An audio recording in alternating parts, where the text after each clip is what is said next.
Thank you very much for joining us for this edition of the program as we get into the serious conversations of the day. I'm joined by my co-host and colleague. He is the host with the most. If it ain't white, it ain't right, or in his case, if it ain't Chinese, oh blimey. Sean Michael Small, good morning. No, I can't do it like Granted. I tried, I can't do it like you. I'm sorry. If that, I mean, my complexion is pale, but if it ain't white, it ain't right, Keaton, you're setting me up for some serious trouble here, boy. Listen. You're setting me up for some serious trouble here, boy. I tried to pull Sean Michael Small, I couldn't. All we need to do is like be in Alabama, and then my lynching will be assured. Oh gosh. How you doing, man? You good? Hopefully, for my sake, hopefully you are not taken out of context. You see, no, this is the thing.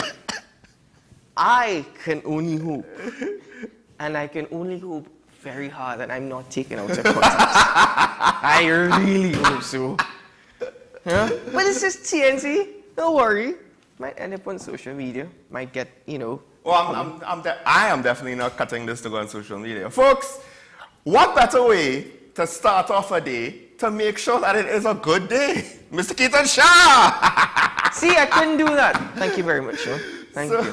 All right, we have a lot to get into. And ironically, there's a good point to start off the day because it's actually, I think, the last point where we ended the last daily review that I had with you. So first, let's start the daily review.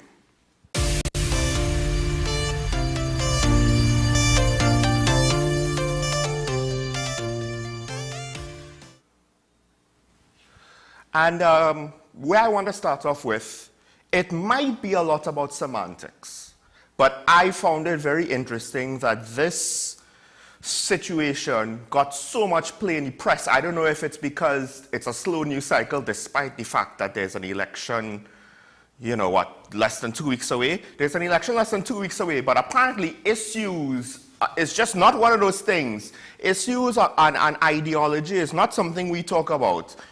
A topic that Talking Point has stressed many a time. So given that crime is a big story, it's still somewhat understandable regardless that this is going to, make some sort of impact. I don't know if I expect it to be this much because it's the words of the opposition leader with regards to emptying your clip at the criminals, I'm paraphrasing here, and the implications of a choice of phrase, because unfortunately, I think it's a case where, yes, it's semantics, but at the same time, public messaging, people will take it and run with it, and there could be unintended negative consequences when you're talking about the use of violence, whether legal or, and that's the other thing, defending yourself with firearms, that has its risk because it's subjective. Based on the interpretation of what went down, you might think you're defending yourself, and then the police might say, nope, you committed a crime. Precisely, and that's a very good way to start, because this entire thing has come out of a 25-year-old man, a home intruder being shot and killed by a mother and a daughter.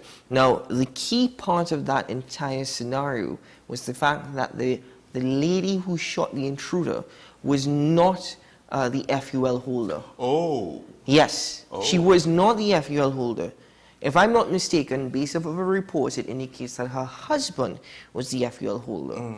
But she was able to actually get to the weapon and use it. Fired one shot, struck the intruder in his head, and he died at the scene. Now, there have been suggestions that the individual, the lady involved, though it was out of self-defense, could still be charged because her name was not on the FUL.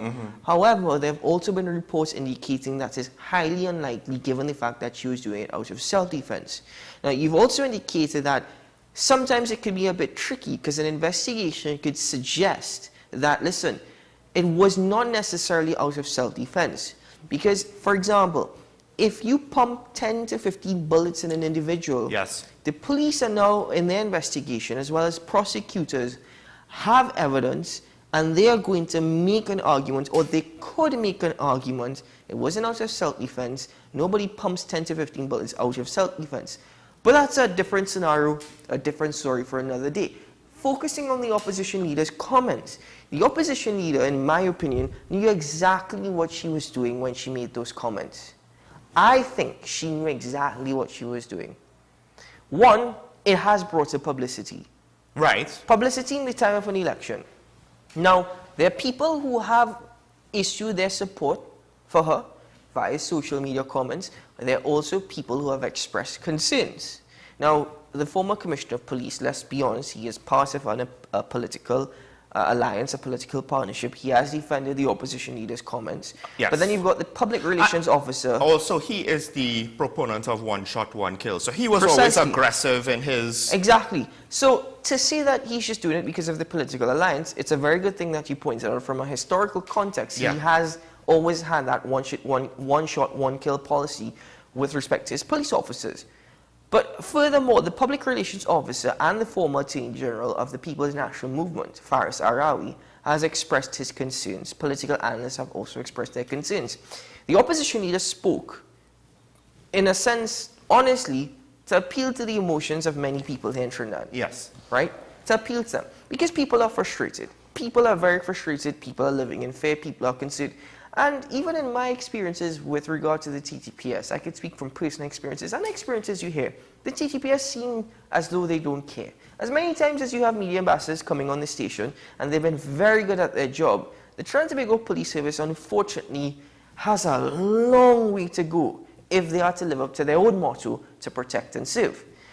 However, in my personal opinion, I think on any political platform, you need to be absolutely careful what you are saying. I do not think there's a justification for the opposition leader in her position to suggest that. She was using it for political gain. She was using it for political support. She was appealing to the emotions of quite, well, I would even say the majority of the population here in Trinidad and Tobago. The majority, because, put it this way, let's look at it from a different angle. I'm not defending the opposition leader, but I'm looking at it from an all-rounded perspective.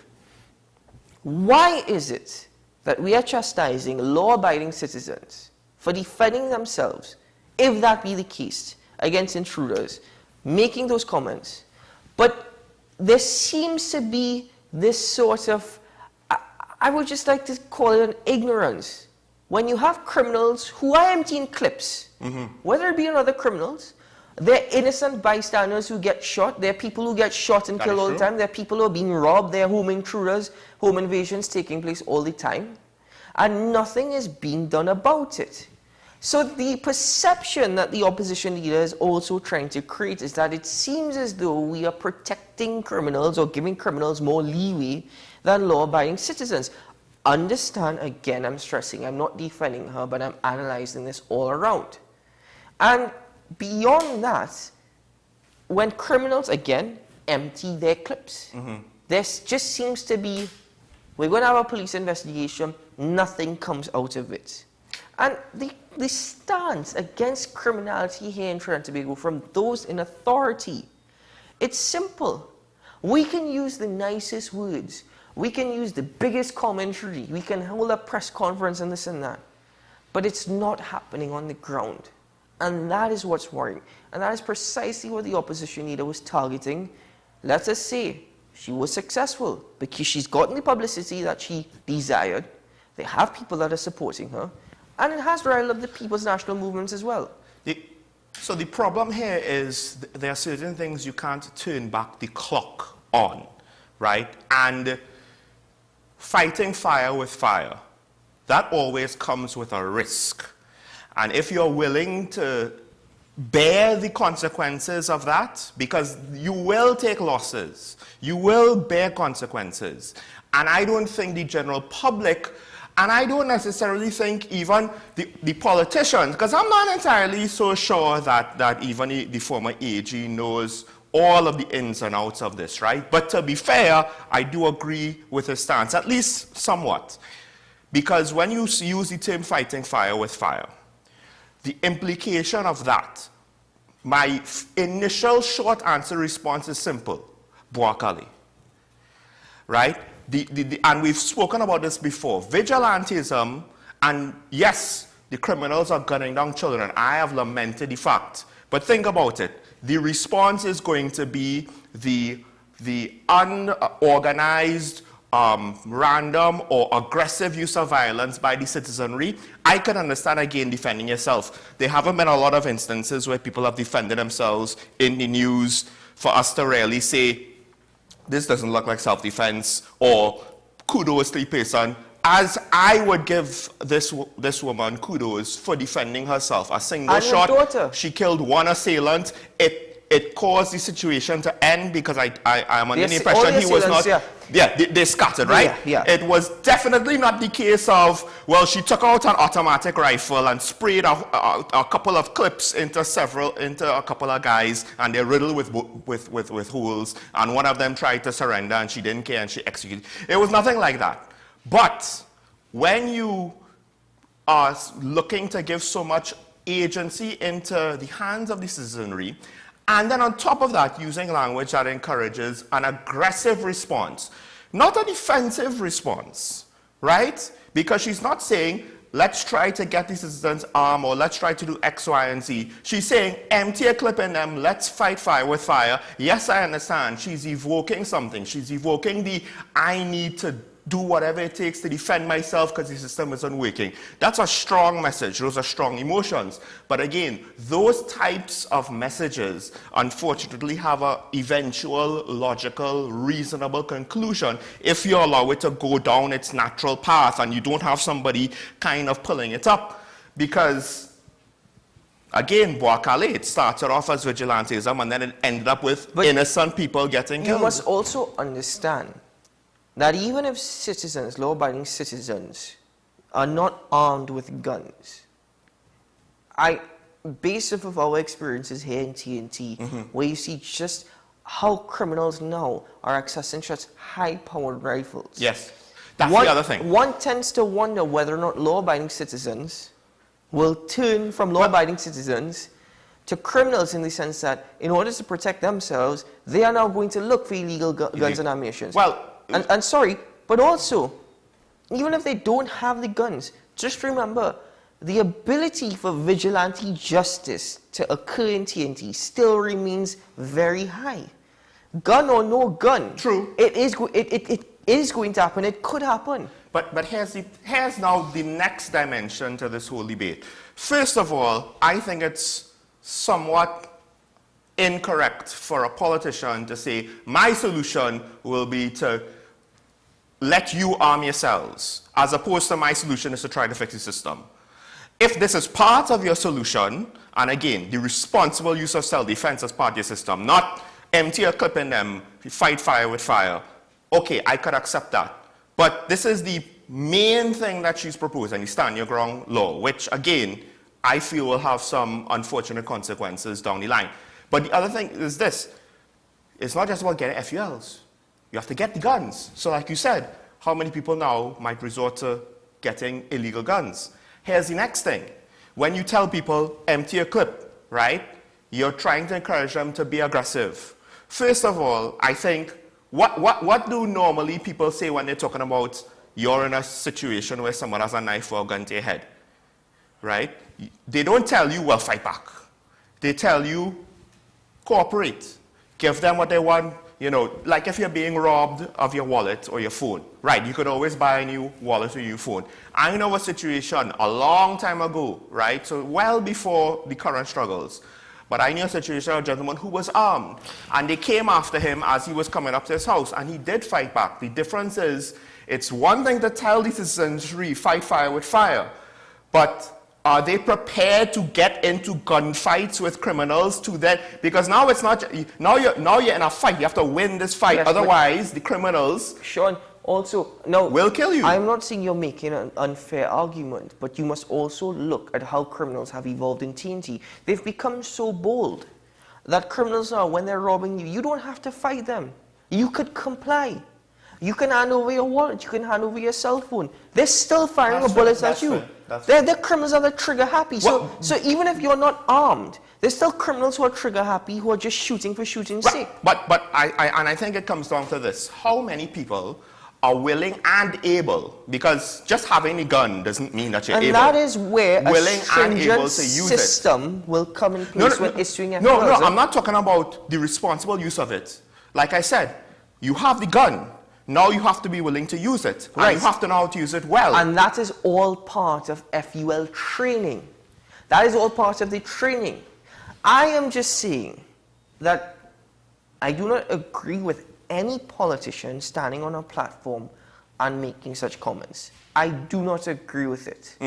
I will say that I am very much of the opinion that the opposition leader knew exactly what she was saying. I am of the opinion she knew exactly what she was doing. And this is where I tend to ask the question, because it's sparked in my mind as well.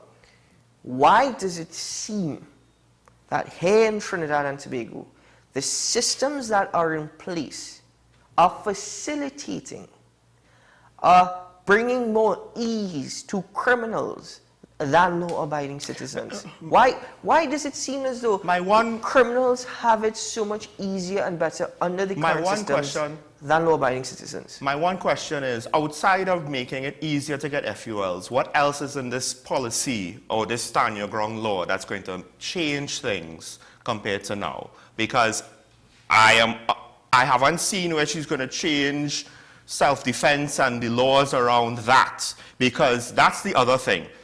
There are, some might say there are archaic laws or backwards laws, not just with regards to some of the things like with the use of guns, etc., but also just, you know, the duty of care you have to a robber who comes into your house, right? Potentially, depending on how good his lawyer is to your lawyer and case law. Some of these things get foolish where you being invaded by a burglar, you to some extent might even be sued because something happened to injure the burglar. Listen, anybody who is invading my home, my duty of care, my first duty of care goes to my family. Well, in the current climate... Let me tell you something. There are people in the family setting who will put their own life in risk or in danger for their family. And this is what... in some instances, you don't have a choice now because of how TNT is. My biggest concern, though, is... again, I don't know why we've made it so difficult for law-abiding citizens, I keep stressing on that, to access legally owned guns and go through the training process every year. The system needs to be reviewed, obviously, and I keep using Japan as an example. However, going beyond that, the bigger issue for me is when you are granted access to these weapons, it's the storage, the responsible storage and keep of these weapons. That is more important to me. That is most crucial to me. Because you're right, how many people are still, you know, they have FULs and they've been robbed of their firearms. We've heard those stories before. So all of those are factors to consider. But because of the level of criminality, because of what citizens are facing on a daily basis, when criminals empty clips, you're not hearing that backlash. You're not hearing politicians coming out and making these statements. Mrs. Kamala Prasad-Bisesa, Senior Counsel, as an attorney at law, as an opposition leader, as a politician, people refer to as Mother Kamala. She should not have made such comments. But also, citizens out there are very much living in fear. Individually, my individual inner silo self wants to see this play out. I actually do not mind harsh consequences for society. The problem with that is that macro level takes away from the micro analysis where people will actually get hurt. People will actually die. When you see it on that, you know, immediate direct scale, it takes a different tenor. But I understand what you're saying. I just think it's one of those things where if this actually goes through with any real sort of momentum, I believe it will change the nature of TNT's culture and society. And the question is, do we maintain the good parts and not create more bad parts in that process? That's my concern. Because there's a gun culture in America, so there are parts of America where this kind of crime ain't gonna fly. You are a politician that say, have at it, you know, fight back, and those criminals will go running. But there are other countries in the world where, like TNT, we don't necessarily have a gun culture. And if we're gonna have people defend themselves, it's going to start to create that. And then I think the dynamics of society will change. I will disagree with you. The United States gun culture is different. Parts of the United States. Parts of the United States. The gun culture we have here in TNT. Put it that way. The guys here are not going to go and rob somebody who owns more AR-15s than them, and the 5-year-old and all knows how to lock and load. I'm just saying. But well, hold on. That's You're assuming that a 5-year-old in TNT doesn't know how to lock and load them. No, but that's a whole. But my point is that's a whole different culture where certain parts of America, even the children are trained with shooting, trained with gun safety. There's a different level of comfort and capacity to, if necessary, I will use a firearm proficiently. We now starting to crawl before we could walk. Anyway, look, we have to wrap this conversation up here. There are a few other funny pieces. Maybe we'll be able to mention them later on the show after the 9 o'clock break. But let's take a break now. When we return, I want to go back to one of the campaign meetings. This time, the local government minister, I previewed it on Monday, but we couldn't get to it. But I want to get Keaton's take on what he had to say on the finances with regards to the reform of local government. Stay tuned on WSN, your content capital.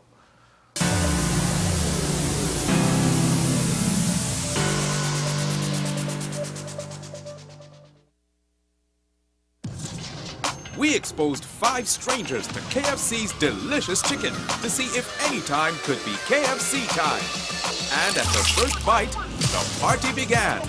We repeated the experiment during the day, during business hours, on weekends, with sunshine, with rain. And it's confirmed. KFC's flavor makes anytime KFC time. KFC, it's finger licking good.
Take some time for yourself or spend some time with the family at Sandy Point Village Hotel.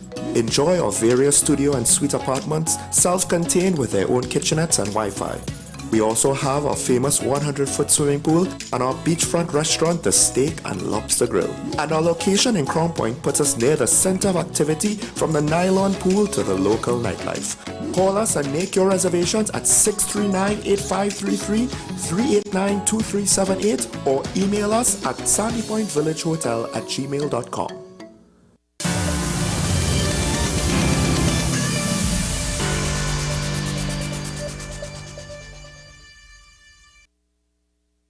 We actually built into the law, the new law, which the opposition does not want to support, but fortunately it's law, that the accounts and the audits are run by minority. So just like in the parliament where you have the Public Accounts Committee is chaired by a member of the opposition, whether it's a red corporation, a yellow corporation, it is chaired by a minority leader. And therefore that gives the immediate explanation as to what you did with the money. The second thing that we did was to include in the law the mandatory holding of public meetings like you see on TV. You watch the movie Footloose, you watch the little boy come up and say they want a petition to dance or whatever else. Right there on the floor in places like this, the law says that you have a voice for the first time. Contrary to what is said, corporations actually are assessed, the current way of allocating monies, they are assessed by geographical layout, density of population, and the demand for resources. I'll give you an example. The city of San Fernando is quite small on the map, but it's quite dense in its population. Rio Claro, Mayaro is a very large area with similar amount of population in terms of density. The rural network of roads comprises 81% of our roads are secondary roads. They are vested in the corporations. Just for an example, so in the back of the Municipal Corporations Act, you'll see the vestings of roads. So when the request for accounts come in, the corporations submit requests to the Ministry of Local Government, which requests then are forwarded to the Ministry of Planning and the Ministry of Finance. And to give you an example, a corporation may ask, let's take Tunapuna Piarco Regional Corporation, they will ask for $100 million to maintain their corporations. Because remember, they have to fix roads, they have to do spaces, they have to deliver services. For the year, and I have some data with me, 2021, if I look at Tunapuna Piarco Regional Corporation, they got $10 million. They asked for 100 million, they got 10 million. The next year they got 14. The next year, $28 million. And under our present financial circumstance with reform, last budget they got $45 million. But that's still $55 million short of the 100. The Prime Minister took a very bold step in ensuring that the Property Tax Act, which was put into effect since 2009, then 2010, and which was announced to become operative in 2013 budget, starting 2014, at $1 a day and $2 a day, $65 million can actually be brought in to Tunapuna Piarco Regional Corporation. $65 million, bridging the gap between the 100 million that they asked for and the 40 million that they got, just by $1 a day and $2 a day. What that does is that it means that every single corporation gets to not only get more money, but keep it, because we amended the Public Procurement Act. We amended a number of pieces of law that are under the Municipal Corporations Reform Package, and we said the corporation will collect the taxes. Now, what that means is we get every single entity with more money, and therefore the demand for allocation under a new system is a combination of the new law and the requests of the Ministry of Finance. Because you have exceptions. Couva Point Lisas, they have an industrial estate. They might be dense over there, the residential properties may be less. So the Ministry of Finance will deal with a top-up. Remember, what we're able to do now is to actually deliver services and jobs. Because for the first time, local government will have the ability to hire people other than through a service commission. It's the first time, because we amended the law to do that. And by creating new standing committees, they now have the obligation to fix schools, to do things, but it all comes with money, manpower, mobilization, and materials. So this is a well thought out package, and for everybody who's listening, local government reform means finally you get more jobs with more local content using small amounts of contribution from the government put to use by yourself, supervised by you yourself, whether you're minority or majority. So that was the Minister of Local Government and Rural Development. Last week, he was answering a question from the crowd, at least with the second part of the clip. The first part, I can't remember if it was the answer to that question. It might have been, where I found that interesting. He was saying, well, like how the Public Accounts Committee is chaired by a member of the opposition, with the reform, the financial situation of the corporation or the executive body will be overseen by a member of the minority. And then, of course, he went on to give his pitch once again with regards to property tax, something that's very contentious. He did say $1 to $2 a day will give the Tunapuna Regional Corporation, Keaton, $60 million. I guess that's for a whole year, I'm assuming, in order for that math to math out, because Tunapuna does not have that much people to say it's going to just somehow 1 to 2 hours. It's going to multiply to Piaco. Yes. It's a big corporation. I think it's the second biggest. It is pretty big. It extends all the way to the North Coast, for those who don't know. But I do have to ask. I mean, it's an ongoing thing with regards to property tax, first of all. The opposition, and we probably might hear it in the next segment. They don't like it. They don't think the time is now. What is your stance right now on property tax? Because we've debated this, but as time goes on and needs go on, perhaps your opinions have changed. I think, to be quite honest with you, in the first instance, you asked me about property tax, and I remember the Prime Minister in 2015 saying that if anyone tells you that this government is going to implement property tax, they've lied to you. Now, that's in 2015. We have a new government since 2020. I don't know if that makes a difference. That's a good catch. Right? It is a different minister of local government. I don't know. But I think people are making the argument that why now? Why are you implementing property tax now? It's the worst possible time. Let's be honest with you. This situation ain't going to get better. Trinidad and Tobago is not going to have a big payday anytime soon, and things will get more difficult. I think property tax, which is on the table, whilst those have argued for it, it's still difficult for a lot of people to pay. It's still difficult for a lot of people to handle. And I've always thought to myself, more money doesn't necessarily mean efficiency. Right. You know, more money could just mean inflated contracts for the same work that is done. The minister is also indicating that just like public accounts committees, and the financial side of corporations will be chaired by an opposition member, whether that be a red or yellow or blue or green regional corporation, whatever it be, it's always the minority who will chair it. And I'm thinking to myself, you're using that as part of the campaign, and fair enough, you're highlighting what reform will mean. But currently, do public accounts committees really serve their purpose? Because the example he gave, I don't really see the opposition doing anything with somebody chairing that committee. So, reform, to me, I still have so many questions about reform. Property tax, put it this way, it's a tax that has been on the table. I don't necessarily agree with it coming back now.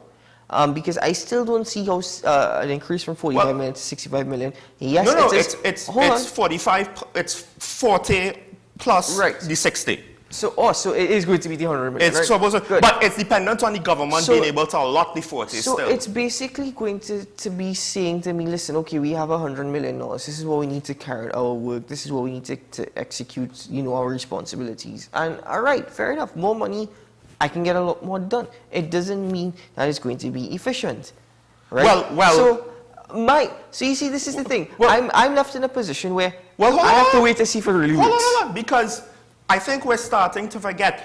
In that whole political meeting, that's when the Prime Minister was pointing to the THA structure and it's like, look, yes, it works. Now, I don't know to what extent we have to take the current interesting happenings within the THA into consideration in order to evaluate the structure. But the point is, every regional corporation, borough, etc., is now going to have this executive structure similar to the THA. This is not a new concept. Apparently, this has been something that's always been under consideration for a while. I have to ask, though, isn't this now giving a lot more opportunity and leeway for interesting accounting and use of public funds to happen, because they're bypassing things like the Public Service Commission to hire people, just like for certain things in Tobago. And I don't know if this is a Pandora's box we want to open. I think this is something that's lost on the debate right now. Who is property tax when I pay my property tax? Who's it going to exactly? It's supposed to be going direct. No, who am I paying it to? Right? Who am I paying the it to? account of XYZ regional corporation? Listen, executive body? This is the thing. I'm not saying that this system does not need change. This system needs a lot of changing. I'm not against quite a number of the proposals that the government have put forward. I'm just saying I have my question marks. And I suppose they're not going to get answered. Should the People's Until National after Movement... we see it? Until after it's done? The thing is... When it's too late to stop, just maybe? remember one thing. Rohan Sinanan said that August 15th, we are still central government.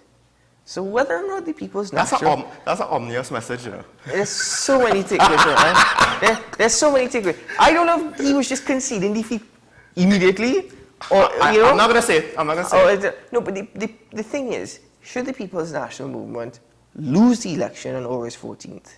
Or should they win? Win or lose, it's going to happen anyway. True, true. All right, folks. So let's take a break. When we come back, we will be welcoming our two guests officially here on Talking Points. So stay tuned, folks. We'll be right back.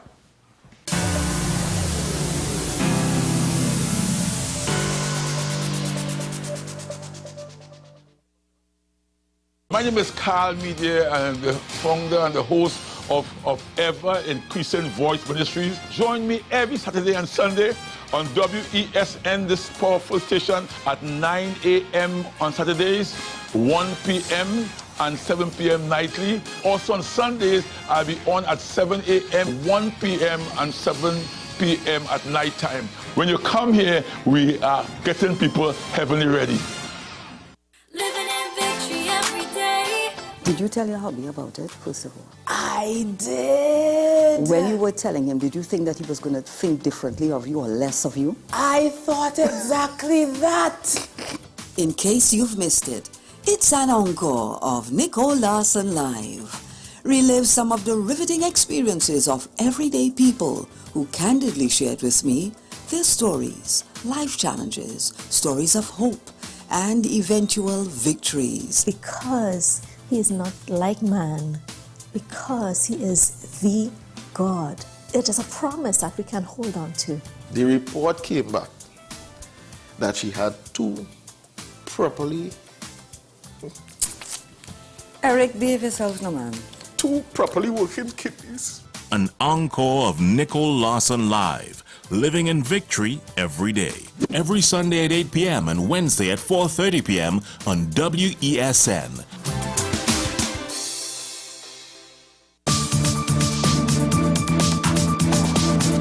I am Rondell Donowa, attorney at law and host of Strictly Legal on WESN Content Capital. Strictly Legal is a legal program geared towards informing you, the public, of your legal rights, responsibilities, and remedies. So be viewing Thursdays 10 a.m. to 10:30 a.m.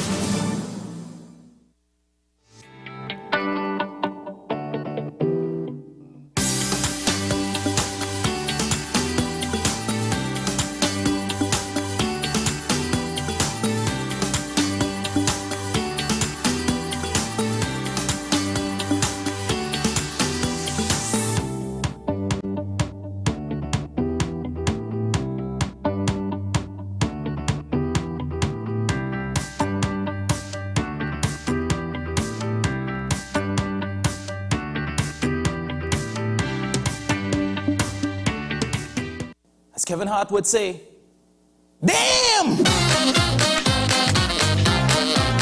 Why we have so much minors out on the streets? There's an after-school program happening there. Side women, don't give up. You know, you can become queen one day. Those companies who are currently looking for their money that they deposited in the Silicon Valley Bank, it's not there.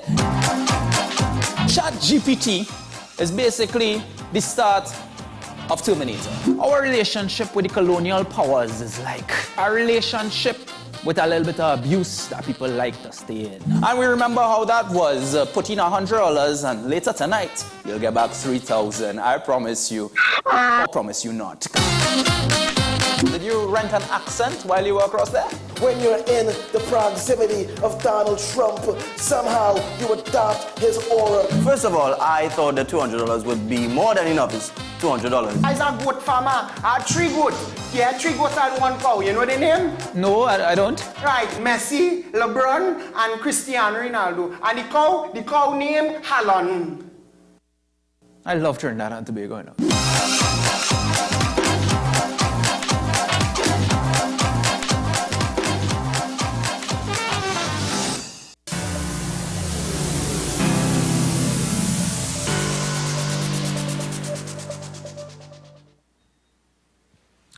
Welcome back to Talking Point, ladies and gentlemen. And I am joined with, first we have,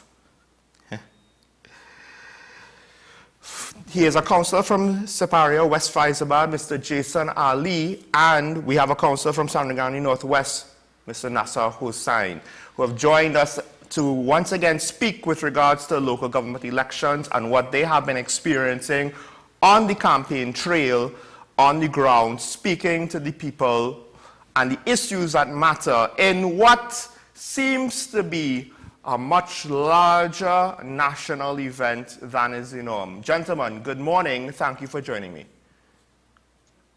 Good morning. Good morning. Good morning. Thank you very much. All right. So first off, I want to start, as I always do, of course, with an election, the issues that matter to the people.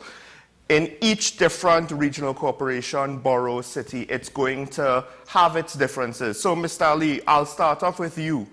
What have you been hearing from the people on the ground? What has been the most important issues for them that has potentially been unaddressed or that is starting to rear up as the campaign is moving forward?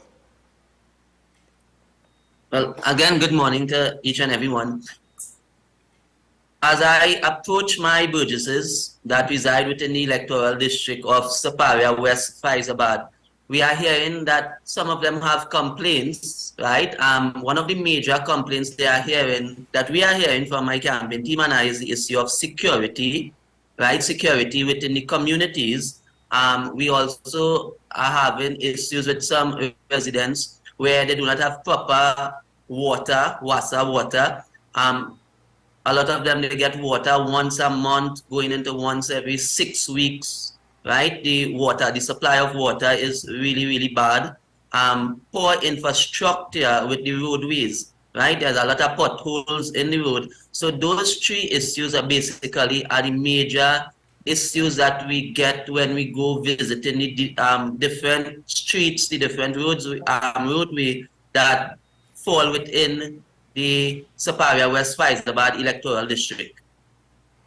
And Mr. Hussain, the same question to you basically with regards to what's going on in Sarangani there.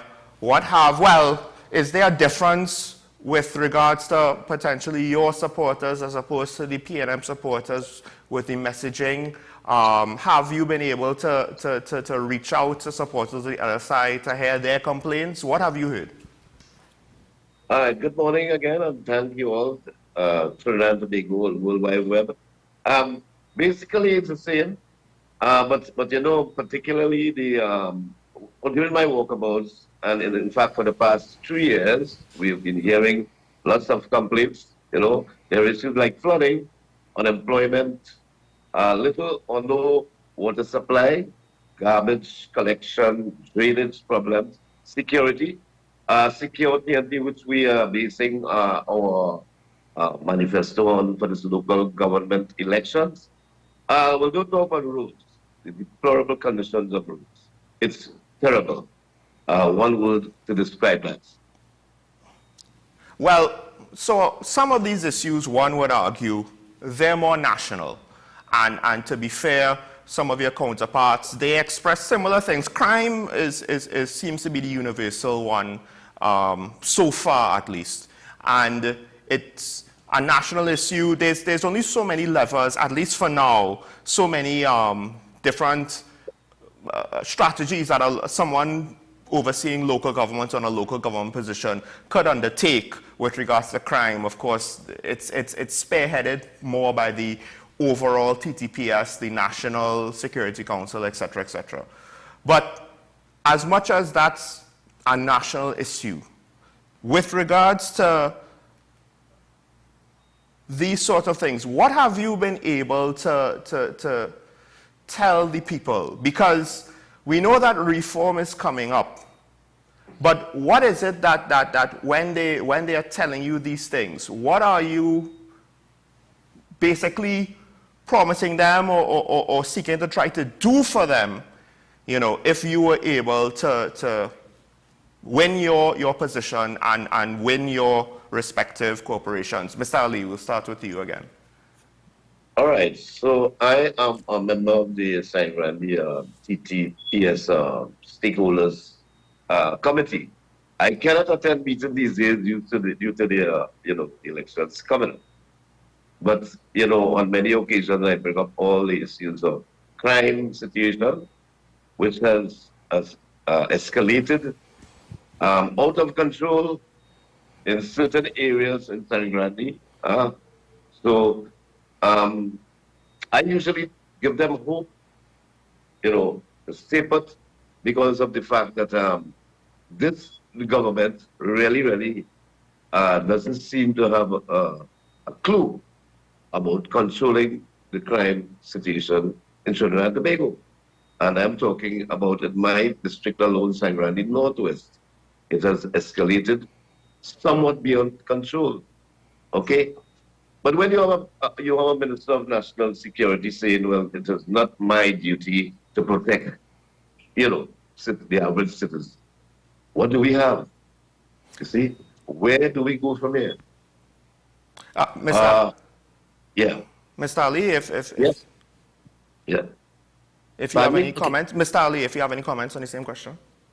Yes. So what I have been able to do within my electoral district is that when we go to the various communities, right? So I myself have been a victim of crime. I had a home invasion at my residence a couple years ago, 2 years ago actually, where bandits held me up as I entered my doorway. I had 2 guns in my head. So I understand what my burgesses and what the citizenry of Trinidad and Tobago at large they are going through, right? I'm 100% with them. So what I have done within my area is that we have the police community councils where I attend the meetings, and from that now I have gone back into my community and where we have set up village watch groups and WhatsApp groups. So for example, like on a particular street, right, we will get everybody phone number and put it on a WhatsApp group. And if anyone see anything strange, any strange vehicles, any strange persons, they will, put it up on the group chat and say, well, look, something is happening here. Somebody strange is in the community. There's a strange vehicle. And we will share information and someone will call the police. But the problem lies now, when you call the police, most of the times you get the response, they have no vehicles to come to investigate your situation. So as citizens, we are doing what we can do, but now the problem lies with the police service that they don't have adequate vehicles to assist the residents when they come forth with information pertaining to criminal activities within the area at large. Well, one of the things that I do want to ask is with regards to economic development. I myself have ties to Tobago, so that's always something I keep my eyes on. Various local government bodies might not necessarily get as much in the press with regards to struggles on economic development or recovery from the COVID situation. Of course, there are a lot of small business owners in every corporation. Mr. Osai, just with regards to San Grande, how has it been going, and what have you been able to do, or what do you think you can do with regards to the local situation for the ongoing economy development of San Grande? Well, the Chamber of Commerce sits regularly, and they come up with ideas and pass it on to the police service, San Grande Police. And going back nationally, there were approximately 4,471 murders from 2015 to this day, including business persons and so on from San Grande, even innocent adults and children. I would say this is inexcusable and so on, because when someone comes into your home and rapes your daughter or something, or somebody, they empty your household. I mean, what do you wish them? You have a licensed firearm. Do you wish them Happy New Year? Merry Christmas and Happy New Year, Happy Diwali or Happy Eid, you've got to defend yourself. So the thing is that business people inside Randy area are scared. Okay? When they used to open their business place, about 11 and so on, 12, now they close their business place at 7, 8 for the latest. So people are really, really scared as to what's going on. The thing is that with consultation with each stakeholder of the community, business persons, community leaders, and so on, we can get there. All right? I requested a mobile post in certain strategic crime infested areas. Okay? And in particular areas. Yeah. And I think I will push for this again. I don't want to call out the areas that stigmatize those areas. Yeah. Right? Mobile units and so on, which, the police presence would prevent a lot of things taking place.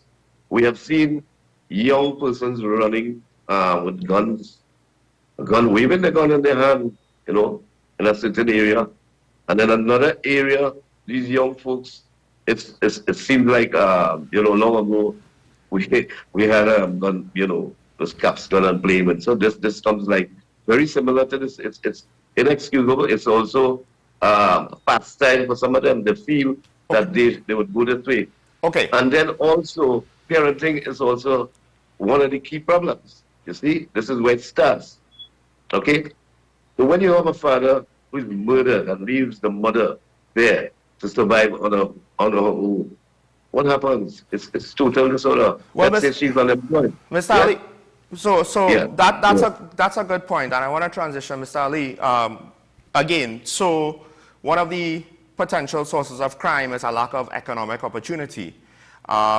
So with regards to the economic development in Siparia and Siparia West Faizabad, what would you say, how has it been going, or what would you propose is, or what potential plans you might have to try to alleviate any of the struggles that your businesses might be under? Okay, when we come to economic rejuvenation of the Southland and specifically in Siparia West Faizabad, as my colleague indicated a few minutes ago,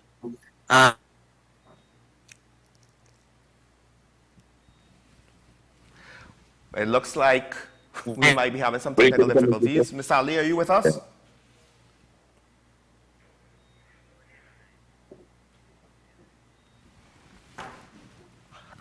All right, Mr. Osana, I don't know if you could follow up. Hold on, Mr. Ali, are you there? Yeah, sorry, yes. We lost you for a second. If you could start over. Okay, so with the offset of the COVID-19 pandemic, right? That affected economic growth within the Southland, specifically in the and also we always say we have a double dose of the COVID-19 with the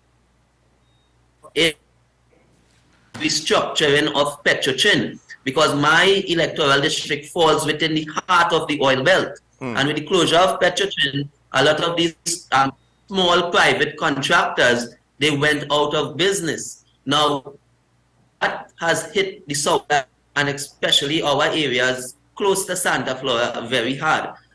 What we have done to try to stimulate economic growth in the Faizabad and Quarry community, we have approached Heritage now, seeking to get some of those lands that they once controlled, right?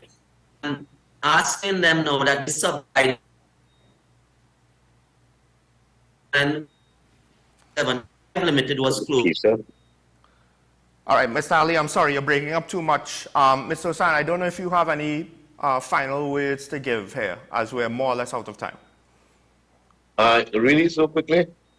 Yes, unfortunately, it is fast. Unfortunately, you're going to have a lot of things to talk about, This is serious people, and I'm a people's person. I've been on the ground since 2019, and you know, everybody, well, you must have any good, but everybody loves NASA, right? Except water, because you have the supply of water, little or no water supply in certain areas. I mean, it's sad. It's very, very sad, yeah. And, you know, probably some other day you'll give me another, you know, chance to explain certain things that actually what's happening in San Grande Northwest, you see? And the sort of things I want to do. I have contracts awarded, I sent for you and so on. You know, that kind of thing. I am the person on the ground, and I'm appealing to all my burgesses. Just give me another chance. I performed well despite all the challenges and constraints that I've experienced, and we have experienced through the 3 years and 4 months. Yeah. So, you know, yeah. All right, Mr. Yeah, Hossain, we have to end it there. Mr. Ali, I'd like to thank you as well. We're more or less out of time. I'm sorry you were breaking up there towards the end. I am curious to hear what you said, but we have to go, so I'm very sorry. We have to break now for the 9 o'clock news. When we return, folks, we'll open up the phone lines, hear from you, the viewer, about everything that's gone on for the show so far. Stay tuned to Talking Point on WESN, your content capital. All right, thank you very much, sir.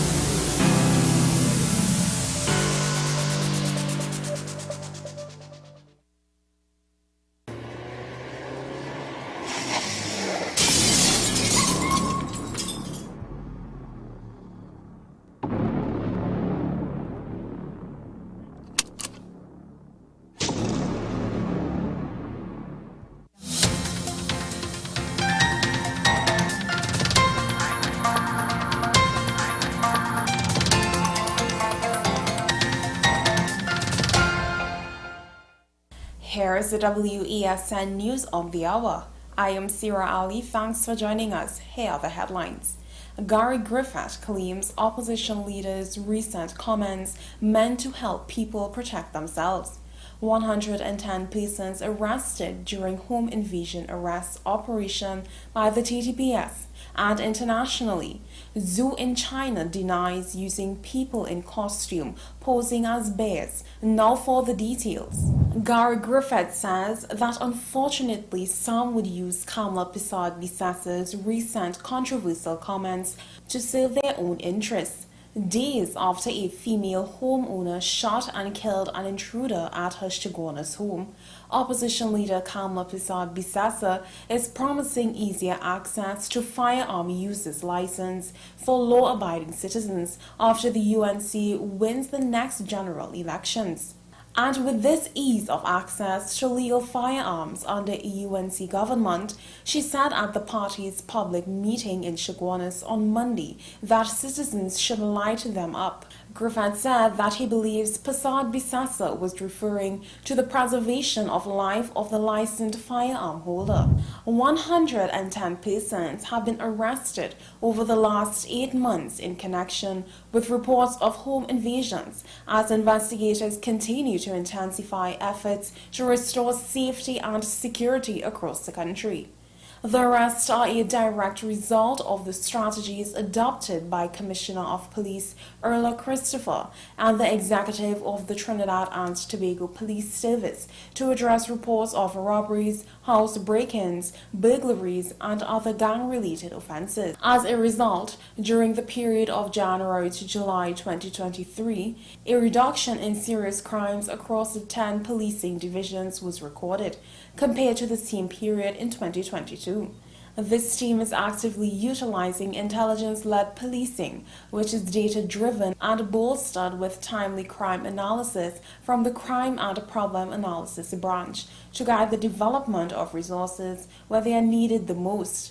Increased active directed patrols and visibility in communities and business areas are also serving as critical deterrents to criminal activities. Police are trying to identify a person's decomposing body that was found in the mangrove in Invaders Bay on Tuesday morning. Police said officers of the St. James Police Station received a report that a body was found off the Audrey Jeffers Highway at around 8 a.m. and went to the scene.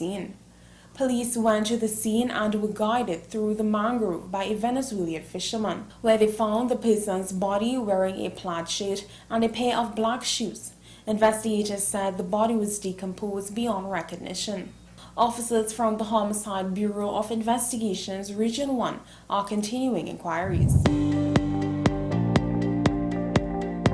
Internationally, a zoo in eastern China is denying suggestions some of its bears might be people in costumes after photos of the animals standing like humans circulated online. The sun bears from Malaysia are smaller than other bears and look different but are the real thing, the Hangzhou Zoo said on Monday on its social media account. One employee said visits were being arranged for reporters on Monday to see them. Internet users questioned whether the zoo's bears were real after photos circulated showing one bear standing upright on slender hind legs. Sun bears are the size of large dogs, standing at most 1.3 meters tall on their hind legs, compared with up to 2.8 meters for grizzlies and other species, according to the zoo. Well, that's news to the hour on WESN. I am Sierra Ali. Thanks for watching.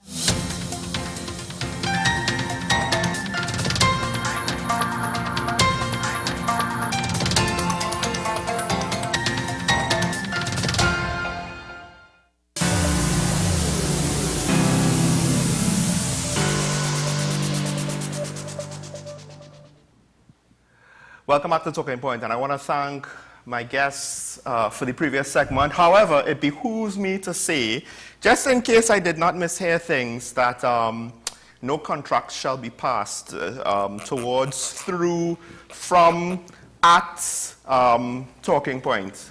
Talking Point is a independent opinion, current event show, and as long as I am in this chair, it will not even have the hint or perception of potential lack of independence. And for the record, we have reached out to the PNM to ask for candidates. Technically, I myself have not reached out to the NTA, but we have reached out to the PNM through the same channels / mediums that we have reached out to the UNC. We have yet to hear back from them. We will continue to ask for candidates from the PNM in order to hear from the other side and to try to present as balanced a show as possible. But throughout the last 2 years, that usually is the challenge, folks. The government is not one to publicly speak. But, Keaton. Keaton is just rolling. Maybe we will say it. And that's all I'll say about that. I was listening to it from the director's box.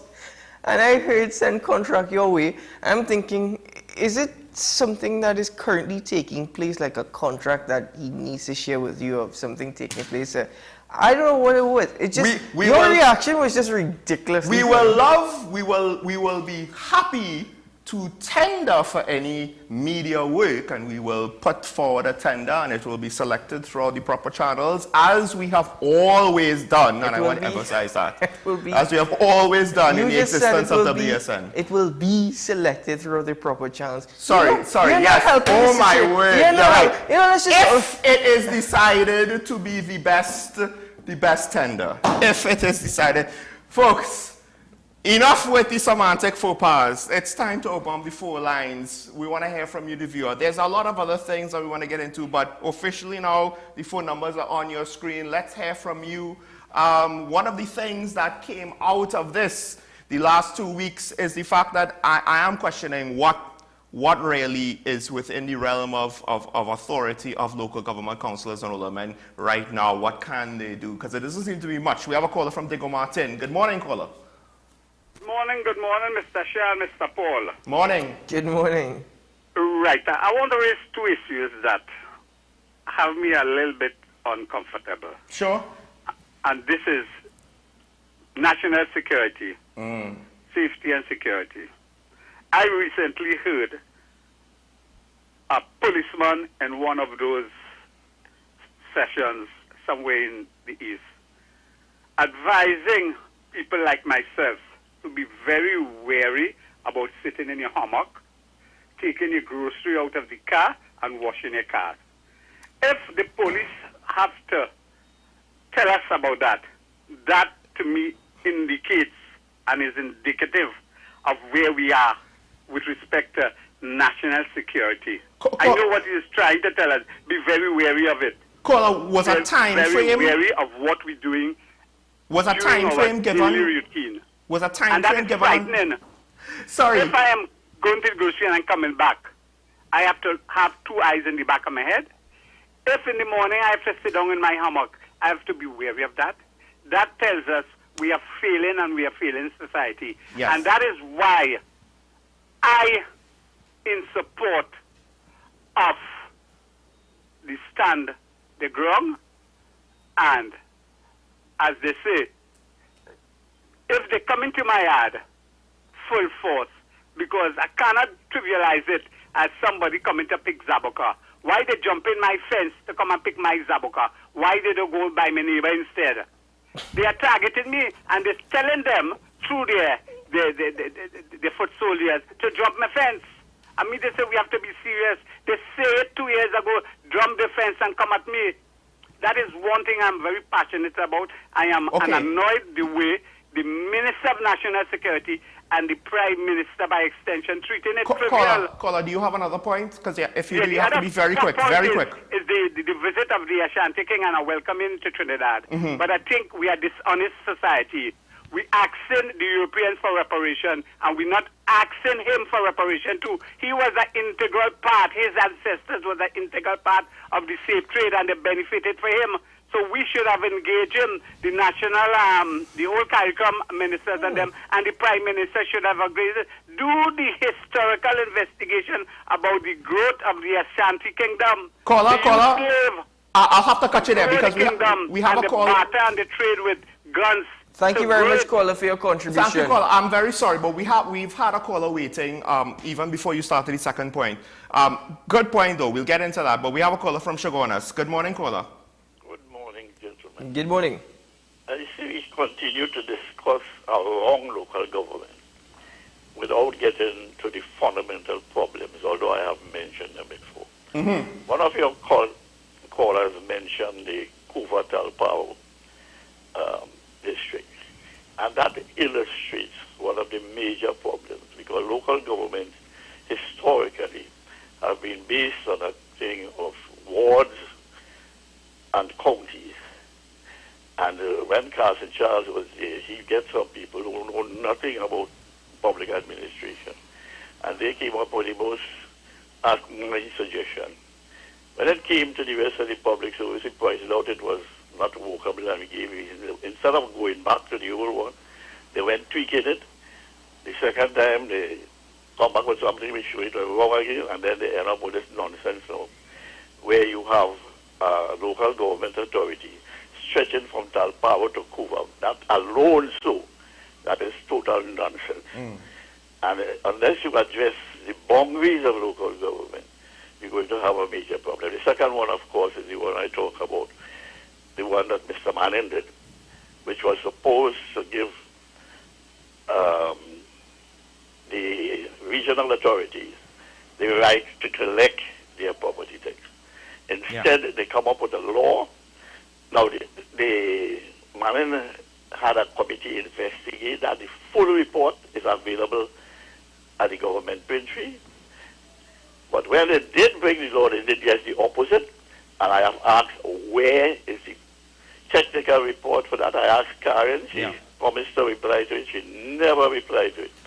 Unless we get that report, why we went and take away the local government property tax and give central government. Now I hear they want to give it back. But we have to get to the real cause. All right, caller, thank you very Why much. you I'm had so that sorry to have to cut you question. because we have other callers waiting. Yeah. But thank you for your contribution this morning. We have a call on the line with us from San Fernando. Good morning, caller. Good morning, gentlemen. Good morning. Morning. You know, I listened to that clip that you played, Sean, with the local government minister talking about the corporations getting more money, right? Yes. But they're also getting more responsibility. Yes.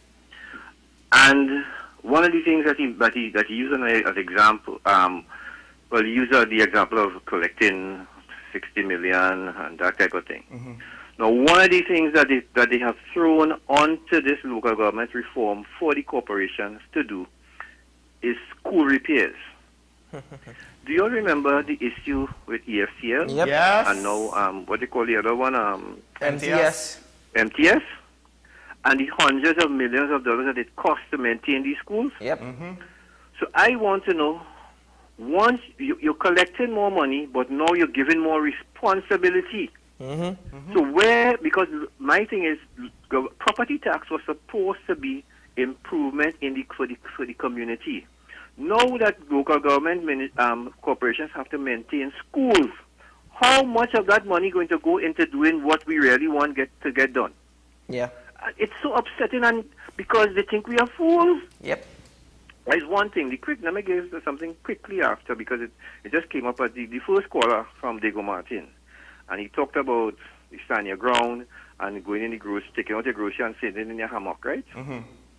Now, if you get a firearm and you have stand your ground legislation, you still going to have to be as vigilant as you need, as vigilant with that firearm. Yep. If you're still in your hammock and you're taking out your grocery, and those are the things that, because people are so upset.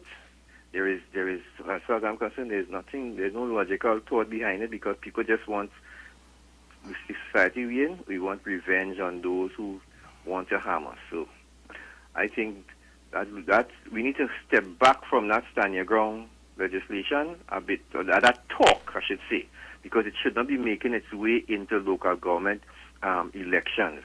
I'm upset to see that they're trying to. The issues of local government are not being expressed in these campaigns. Thank you. Have a good day, gentlemen. Absolutely correct. Very good point to end that, and that's why I was going to now ask and join the conversation, answer my question. These local government elections are being treated as though it's a general election. Yeah. Right? And they're making promises that probably cannot be achieved under local government. On all sides, and this is the thing, when I listen to all parties involved, my thing for me is that focus on the issues in these areas of which you're having these meetings and campaigning. Yes. What are the core issues? Don't focus on what they said or what she said or what they did in 2015 or what they doing and so on, this and that. No. Focus on what is the issues in your area. Focus on local government issues. Focus on what you're going to do, how you're going to go about doing it, why you should be. That is not what is being happening. Here's the problem. It seems as though people don't even really know what the point of local government is and where local government ends and central government begins. Now, by some accounts, what the people on the ground are talking about is a lot of national issues, which it's technically wrong for the local government election. If you're going to use national issues as your barometer, you potentially will not get the best outcome for yourself from a local government election. So I understand that. The question is, to what extent is it the politicians not educating or informing or steering the conversation? But that's precisely and how to they what retain extent? Power. Right. Education, because the parties are both campaigning on national precisely. issues. Education is power. The less people are aware of certain things, the more power and control politicians have. Yeah, the less educated people are, the less aware they are, is the more they're going to look up, the more they're not going to be aware, and the more they're going to support what could be spewed as dotishness, borrowing a word from the Prime Minister, dotishness, or from morons sometimes. And that's what the caller from San Fernando was saying. They really take us as fools. Folks, 628-4578-623-9376. Call in, weigh in on the situation. Caller from San Fernando. I understand what he said when we want to inflict vengeance. I agree with, I think, the sentiment of what he was trying to say. Maybe not so much that specific word. Because in my mind, I understand the allure of, yeah, we're going to, rough up some of these criminals and then they'll get the message and they'll stop. I just don't know. Like the caller from San Fernando, I don't know if it's going to work out quite that way. Yeah, but the thing is there a fine line now between revenge and defending yourself? Yes, there is. There is a fine line. I'm not talking about logically as we would have a debate. I'm speaking about how people are thinking here in TNT. The caller used the term revenge, which, in my opinion, I think the caller is suggesting that people will go after criminals now.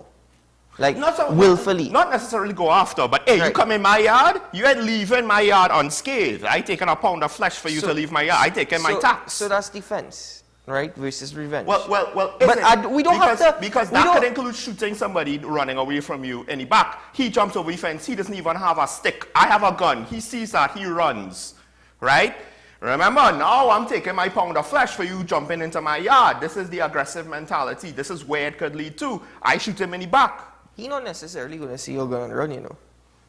Remember, people are being robbed of their guns as well. Well, exactly. And you're not going to see your gun just run. The criminals gonna, not just that, they probably know who have guns. But there are also instances of people they don't suspect it. So, like, that's what happened with this 25-year-old when he was shot in the head. And by the way, the irony, to borrow your term, Sean, is he was a security guard. This 25-year-old who was shot and killed was a security guard. So the same individual that we're hiring to protect property or to protect lives is the same individual that was carrying acts of crime. And the 3 other individuals who was with him, I think it was 2 or 3 other individuals, they ran. When he was shot, they ran. So that's the whole argument being made about give me a gun so I can defend myself. The other thing, though, is this is a society where we don't want to get involved. So how many members of the society, granted, those who want to defend themselves, defend themselves. No, we don't want to get involved. It is to what extent we are willing to get involved. But let's say all those who want to defend themselves, defend themselves. If most of us don't, then on some level, this stand your ground policy is not really going to make a dent in the national problem, right? And potentially, the ones who do defend themselves, then it's just only a matter of time before an aggressive situation, a violent situation, works out against their favor. We have a caller from Tunapuna. Good morning. By the way, violent situations are working out against our favor. Well, true. Good morning, caller from Tunapuna. Hello, good morning. Hi, good morning. You're on here. I'm calling from Tunapuna. I will like to make a contribution to your program this morning. Sure. Which I'm very, very mad about what is taking place in our country. I will like to know, when these people come into, these criminals, dangerous criminals, come into our home and do their home invasion and rape children and mothers and daughters and all sorts of things, yes, and grandmothers. And I want to know how they have all that privilege that they could come inside your private premises, in your home, and do what they want, rob, not to only rob you, rape you, shoot you in the head, kill you, and when they go to court, they get in taxpayer money, taking good care of them, and they have all the rights that they could go and fight and come out again and continue to improve on their criminal activity. I want to know what the government is putting in place to secure this nation. First, to begin with, we're supposed to secure the country around the border and this nation so that we have everything intact. Thank you. Thank you very much. Former Commissioner Gibbs was interviewed by a local paper, and that's one of the things he pointed out. We could and we should be securing the border, which that's the one thing that I think is objective failure. That there's no opinion there. It's objective failure for years. But do you see this caller? Yes. Just one caller, though, reiterates the point that I made earlier. Yes, yes. Which is, it seems as though the systems are benefiting and facilitating criminals more than law-abiding citizens. Are you prepared to change the system to be harsher and run the risk of it being applied to yourself? That's more or less the question. I've always believed in any wrongdoing at all.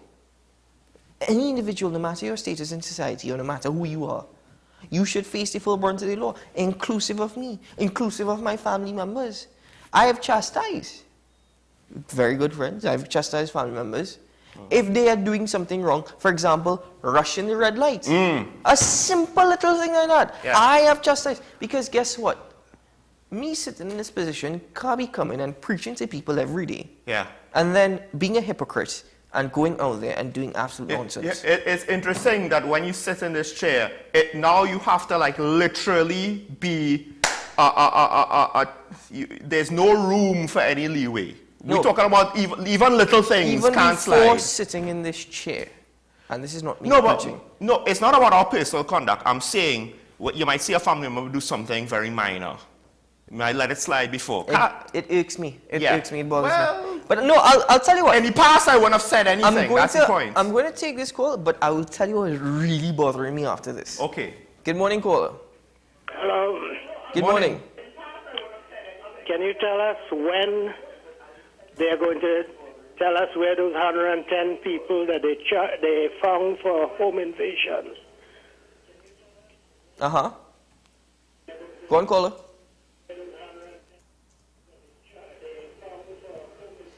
Are going to be charged and convicted? Okay. I understand your question now. Thank you very much. Thank you, caller. To answer your question, you want to give a, you want to That's my answer there. Lord, it's a roll of the dice. It is Lord only knows. You see how long the courts take in this country, which that's another issue. That's another issue, and that goes back to the lady from Tunapuna's question, right? So, sir, to answer your question, it's going to take too long. However long it's going to be way too long, and that's one of the reasons why criminals seem to be enjoying their rights, because we can't convict them for 15 years, and then half the time it seems as though when we finally on the home stretch, the witness is gone and dead, and some technicality happens and they're off. Because it takes 15 years. My simple answer to your question is, no, caller, unfortunately, I can't tell you. Too long. That is the answer. Too long. But there's a possibility that I might be welcoming my third or fourth grandchild at that time when they may be convicted. Who knows? I don't know.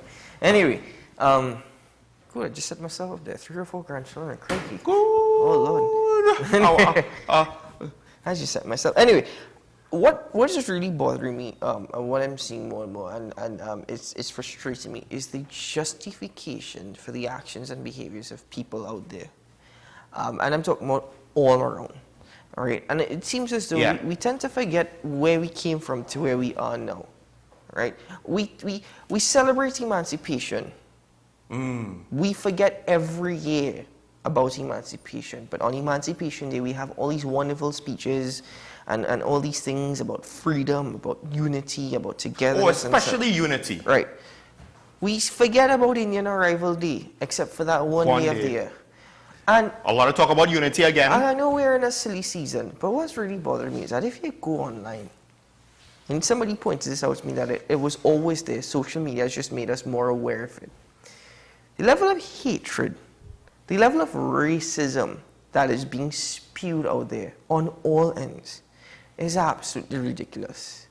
I cannot believe that in this nation that has benefited, a nation that we tout in all these tourist magazines, down to Caribbean Airlines magazines, we also visit Trinidad, down to any documentary we've seen on TNT, multicultural society. We praise Mandela for calling us a rainbow nation. And yet, it's so easy for me to stick a knife in your back. And that's what bothers me. I take a look at, and I use one example. I had a lady who is now a blogger on behalf of the People's National Movement on Facebook, right? Apparently they owe her money too. Apparently they owe her money. I don't know what it is or whatnot, but I think she's getting paid $35,000 a month. Anyway, she's a former teacher of mine. And I'm so disappointed in her as a former teacher. You know why? We're all entitled to our political opinions and talk. But you can do so in a logical way. You can do so in a way that educates.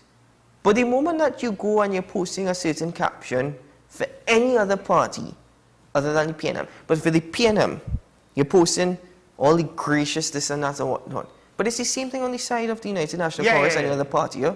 All right? I'm just using that as an example. But the level of racism and hatred and division, that is what is bothering me as a young man here in TNT. I will say this. The problem with exposing things, sometimes, yes, it's just revealing what was there before. But the thing with the internet is not like television, right? So when television and video cameras showed things like the Vietnam War for the first time, all of a sudden, the public back at home of these various countries are like, that's what it really looks like, that's what it really is. The actual casualties don't have to be more than the last war, but the emotional response is greater because you're exposed. But the internet is not just a one-way medium. It allows for engagement. It allows for the various individuals to speak back. And it allows for the racism not just to be exposed, but to grow as more people contribute to the commentary. Eric Williams said, there could be no more Mother Africa. There should be no more Mother India, no more Mother China, no more Mother Syria, no more Mother Lebanon. Eric Williams said that. Mm-hmm. And yet, 2023, I know it's an election season, but this is even before we hit election season, this is happening. This hatred and division, boy, oh God, Sean, it makes me sick. And by the way, it is the level of justification now, even in society, that bothers me. I justify that behavior, I justify that action. A simple little thing. Yes, I've chastised the systems today for protecting criminals. I've chastised the system for facilitating them. It benefits them more. If you go on social media and you see the Trinidad and Tobago Police Service actually carrying out their duty, there's this video circulating currently. The police service are actually carrying out their duty. They are arresting a man suspected of being out on a warrant. Arresting a man, right? I don't know how he got under the police car, I'm not too sure, but you know people in Trinidad turn on the camera when they want to. Yeah. You hear a lady in the background saying, well, show them the warrant now, or they'll just come to cause back and all. In the background, this lady shouting, show them the warrant now, cause. And I thinking, lady, just stay quiet. According to the laws of TNT, the police do not need to actually show you the warrant. They can arrest you on suspicion when you get to the chief. And I've always said, complain. When you get to the station, fine, go on. Exactly. But the other causes, and this is the thing, even in society now, you have societies complain about crime, complain about a lack of this, a lack of that. The government don't come here, the government forgets us, this and what. Why are we protecting criminals for? And even if you're saying he's not a criminal, he's suspected of doing the wrong thing, again, comply and complain. The justification for the attitude and behavior, and this thing about black person and Indian and coolie and this and the other, that level of language, that behavior, that mindset, if we don't break out of this now, Sean, if we don't break out of it now, we're never going to see progress. So come on, 100th year of independence, or 120th year of independence, we're going to be saying the same thing on Talking Point. Just quick, that's an issue where she's not realizing she's protesting the wrong thing. She's not protesting, oh, you're going after him wrong. What you're afraid of is mistreatment, right, when he's taken into custody. That's what, again, comply and then complain if that happens, right? But I just like to close by pointing out the irony. As we bookend the episode with Keaton, he's closing saying, hey, there should be no more mother this or mother that. We are all one people. We are a diaspora of Trinidad and Tobago, not a diaspora of all of our points of origin. I just like to point out, how did you start the show? Yes, Is it not white? I know. Like I said, I tried to pull a show on introduction this morning. It completely backfired. Oh well, that's okay. The best part is, I might be the next one on social media. The best part is, he's not the only person that potentially might unintentionally set me up for some hot water today on this one episode. So you're not alone. You're not alone. That's an interesting way. I don't know what's worse. You need to go. My faux pas or his contract. Folks, if you miss the opening of Talking Point, I don't know why I'm encouraging this. You don't need to go back. You can check it out on our social media. Again. Just note that it was a poor choice of words, unintentional speech by my co-host. Which is why you do not need to go back. My name is Keaton Shaw, that's Sean Michael Small. This has been Talking Point, and we'll see you again, I'm hoping so, tomorrow morning from 8 o'clock. Bye-bye.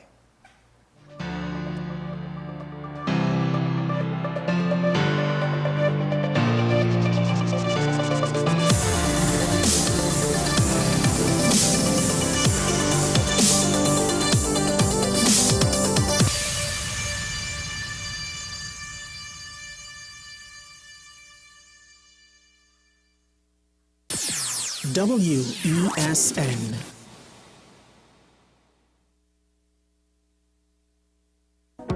I am Sule A. Joseph, and we are WESN, Content Capital.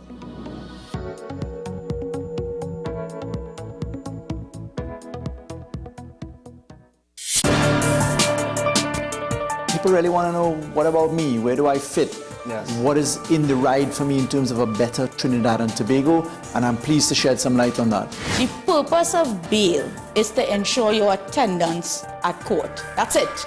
It is not punitive. It is not rehabilitative. We, the police officers, we are professional, and we are here for whenever the survivor is ready to come forward. We have the right to private and family life, the right to religious freedoms and beliefs and thoughts and expression. But these rights are not absolute. Certain rights can be limited. The law is to govern the whole. It's for all of us in public.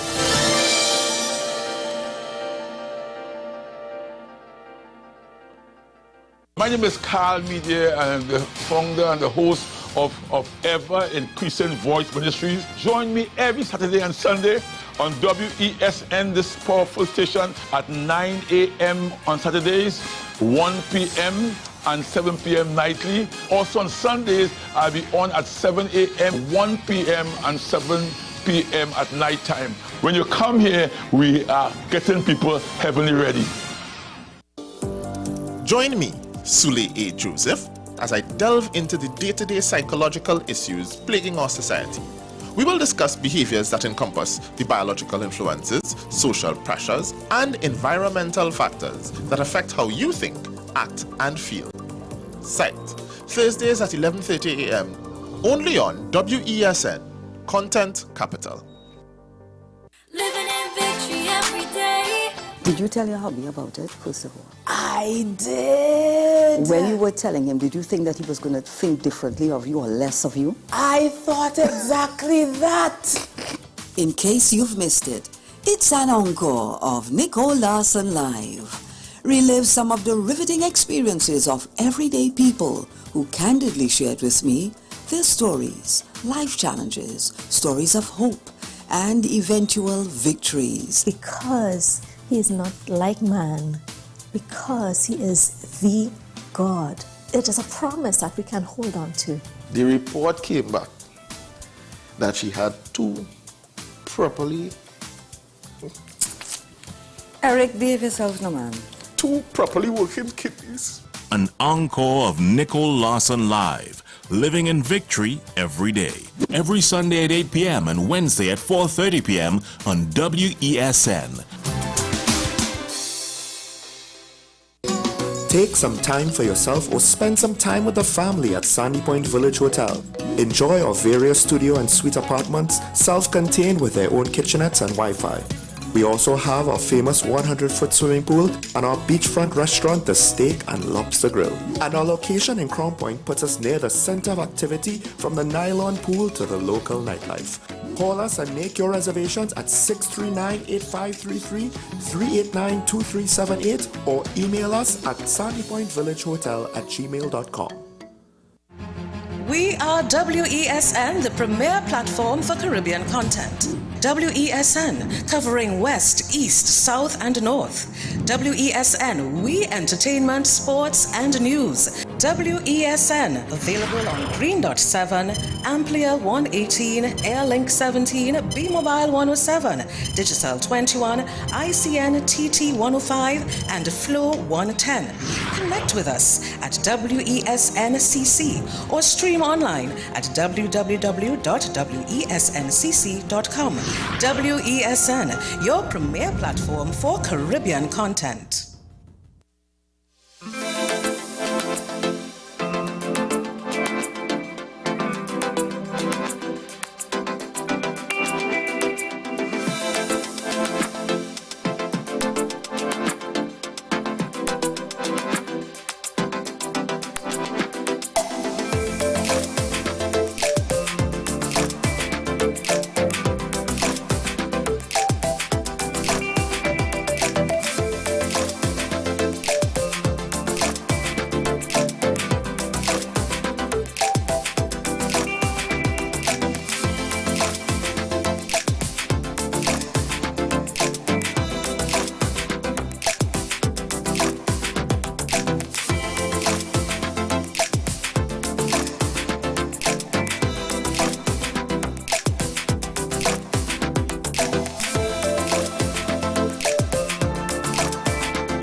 in their entirety and refuses to give in to any pressure from any quarter. We reject any interference in the internal affairs of Niger and reject the claim by some and others to punish the National Council. He argues the sanctions are designed to make the country ungovernable.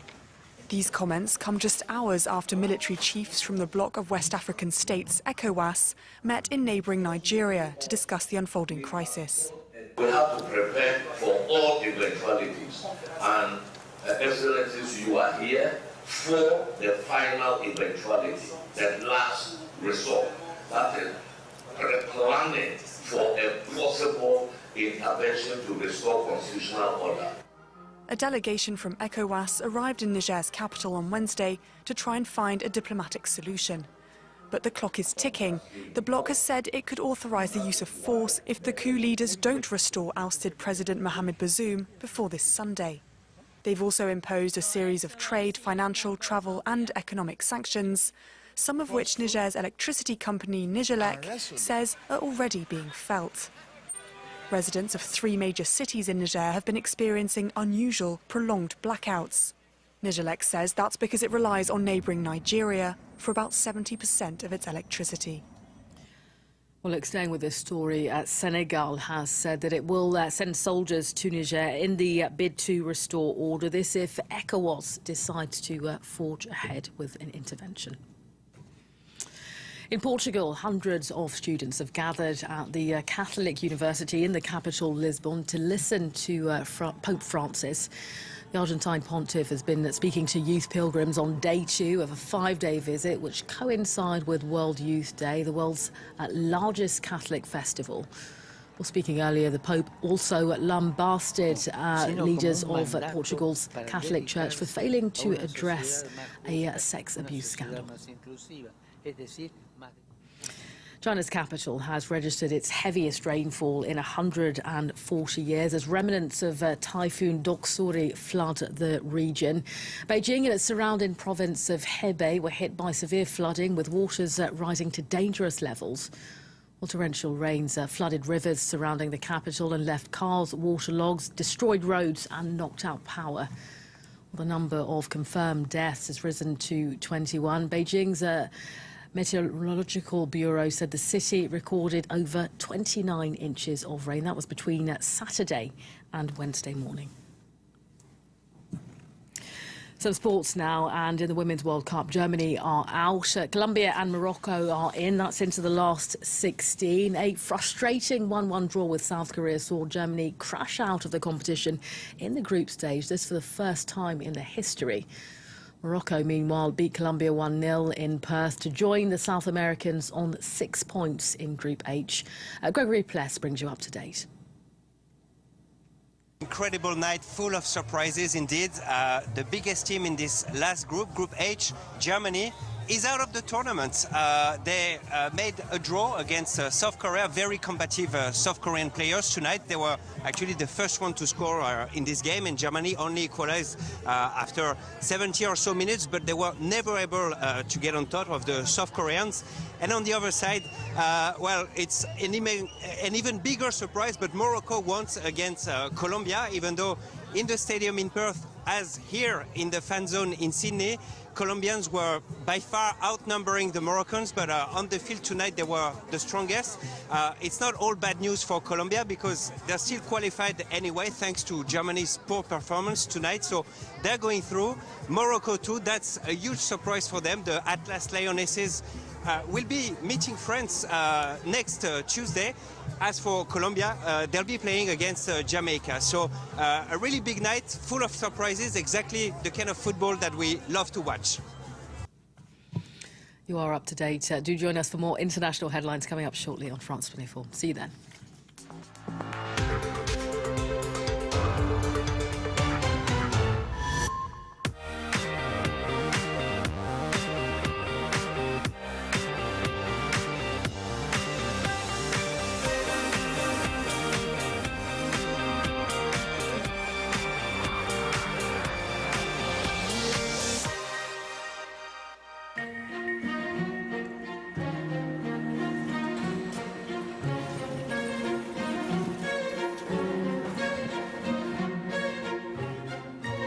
Hello, I'm Annette Young.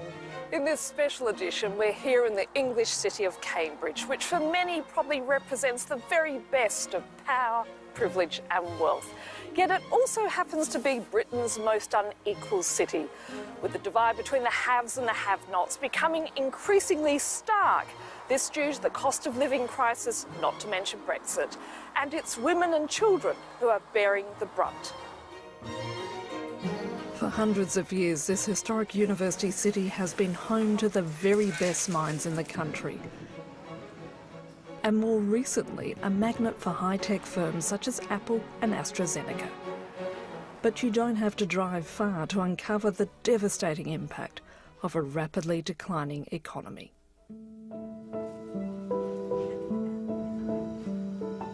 It's going to be another busy day at Abbey Food Hub in eastern Cambridge. I am just putting out some new toothbrushes and some toothpaste because there was a news article which said that the #1 cause of hospital admissions for children was actually due to tooth decay. A toothpaste like this would retail at £5, which for a lot of families is just too much. Welcome to Britain in 2023. This food bank, like so many across the country, has seen an explosion in demand as the cost of living crisis bites hard. The supermarkets are rationing a lot of the food because of all of the supply chain issues, so you can't buy more than 3 tins of tomatoes, for example, in one basket of shopping. So there's been lots of issues with HGV drivers, so the lorry drivers, because a lot of them come from European countries, so they're no longer wanting to come here. And then there's also a shortage of produce within the UK because of the energy costs. So you'll see here, we have no tomatoes, we have no cucumbers. We actually have quite a bit of salad veg today. We haven't had lettuce for weeks.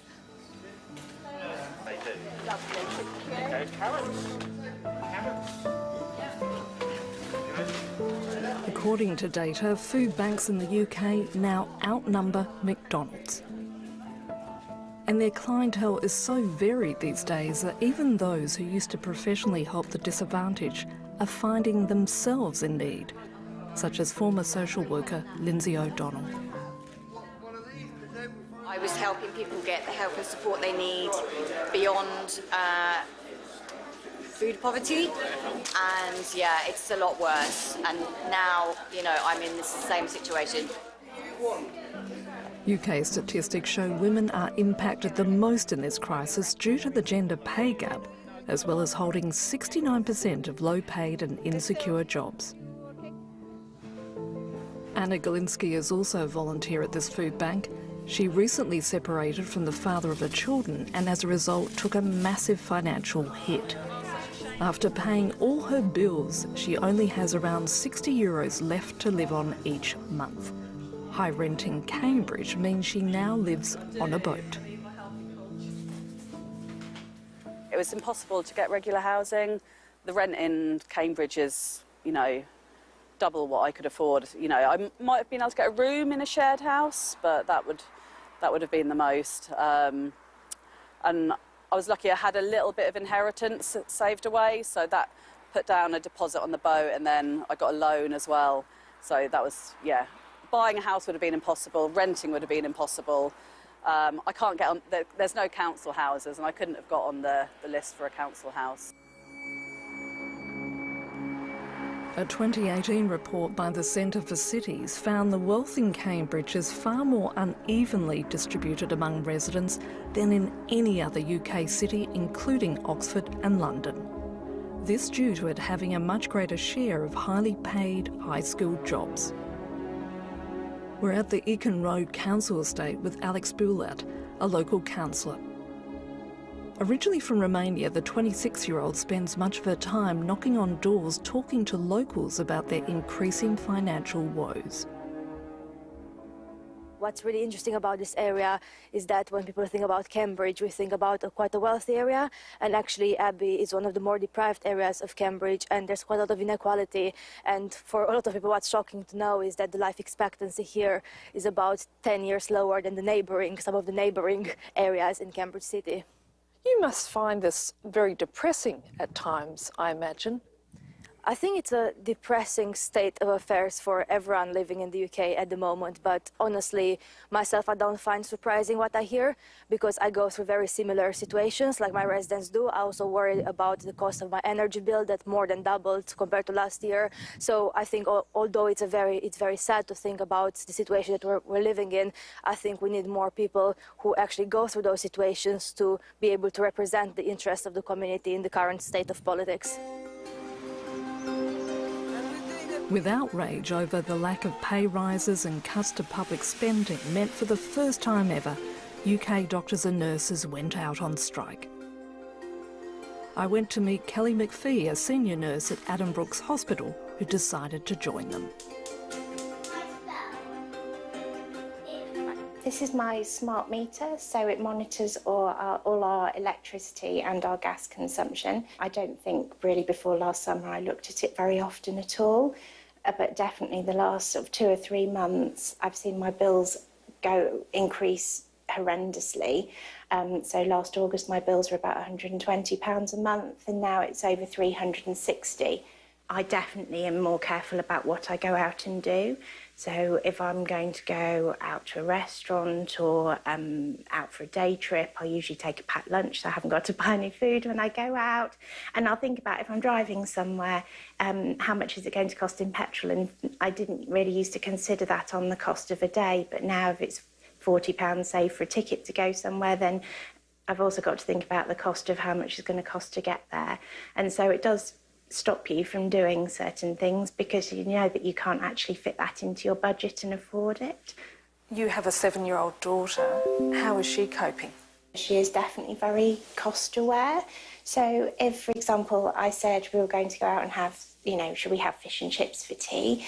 She'll quite often say, oh no, Mummy, we don't need to spend any money tonight. We'll just have something out of the freezer. And the fact that doctors and nurses have gone out on strike, I mean, that's unheard of in Britain, isn't it? It is. I've been a nurse since 2008 and we've never striked until now. And I think the impact of the pandemic and Brexit, people's resilience is just so much lower than it was before. And it's got to a point where we're seeing patients suffering and we need to do something to stop that. With what you've been telling me, what does this say about the future of the UK? It's a really difficult future to see as being a positive thing at the moment. It's there are things we're going to have to overcome in order to move forward, and there are definitely changes that need to happen. And what are those? I don't know. I wish I did. A nation who hasn't witnessed widespread industrial action for many decades is now facing multiple crippling strikes. The aptly named Robin Hood pub in Cambridge is the location for local teachers who've walked off the job. The second is we take some more action, okay, and we can carry on and announce any more dates. And like the iconic folk heroes, some say here that it's time to rob the rich in order to give to the poor. They talk about how funding cuts has seen a growing number of state schools cancel extracurricular activities, while others are finding it hard to pay for school supplies. Period of building the union. My teacher's salary has stayed the same for the last 11 years. I've had no pay increase. I've had a tiny 1%, but it's so below inflation anyway. I have maybe £280 less a month than I had 10 years ago to spend because my salary's not gone up. Cost of living's gone up, my council tax has gone up, gas, electric's gone up, so I'm poorer and poorer as the months go by and the years go by. And I know teachers that go to food banks. They're working those sort of hours and they've got those bills going out and they're struggling. The futures for our children is at a breaking point at the moment. I was diagnosed with ADHD and autism last year. It's 91% likely that my children will have it. Luckily for me and my daughter, we have had amazing teachers who are putting in the reasonable adjustments for my daughter every single day so that she can learn the best possible way she can. But we can't guarantee that we're going to have amazing teachers for the rest of her school life. The funding needs to be put in place to support our children with extra learning difficulties because it's not fair. And then there's the issue of free meals for students. School lunches are the only meal that many children have. So they're coming into school, they haven't got anything else. I mean, that's one of the things that the union's starting to fight for. We have children that should be getting free school meals, but the parents don't want to admit that they're in that situation. And so if free school meals were available for absolutely everybody, we wouldn't be putting anyone in that situation. Getting food to the table is not just a worry for schools, it's become a major concern for the bulk of UK households. As a result, there's one growth market, the sale of gardening tools and plant seeds. Cambridge businesswoman Abigail Plett is among the hundreds of thousands in the country who grows her own food.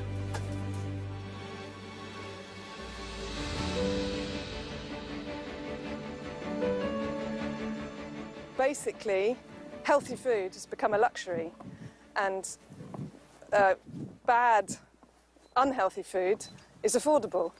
So it's just completely the wrong way round. Yeah, we have food shortages of the best and healthiest food, and that's one of the reasons we grow ourselves, because yeah, helping others to eat, to have this food, to go into the shops and see nothing was really sobering, because we're so reliant on doing nothing. There's no input from an individual to grow, to eat, I mean.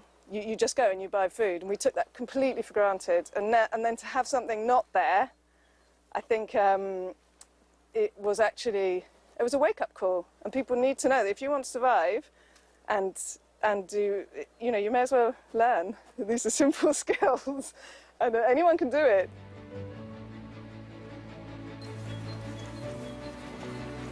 It seems the classic British saying, keep calm and carry on, no longer applies.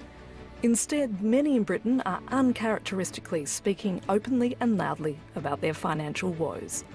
And the nation's politicians are very much being put on notice.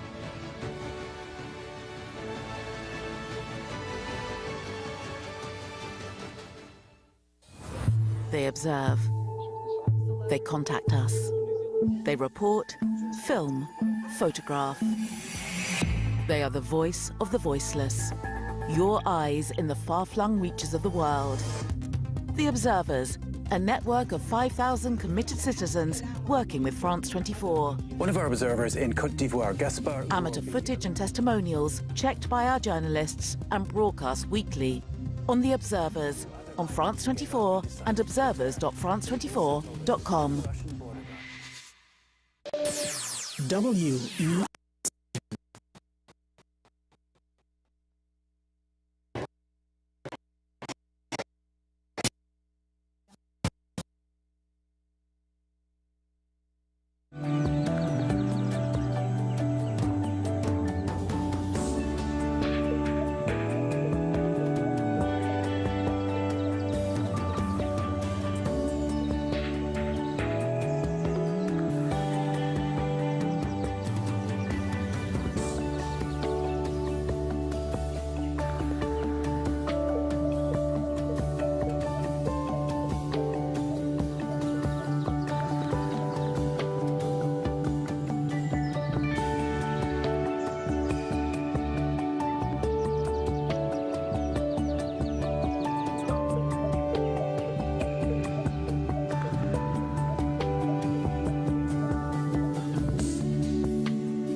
Choose Elizabeth, Sarah, Kate, as well as Jeannie, Julia or Catherine.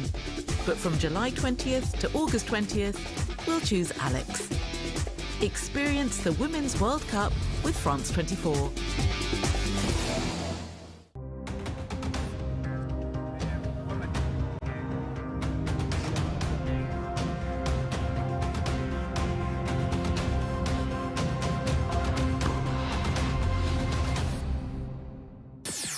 WESN.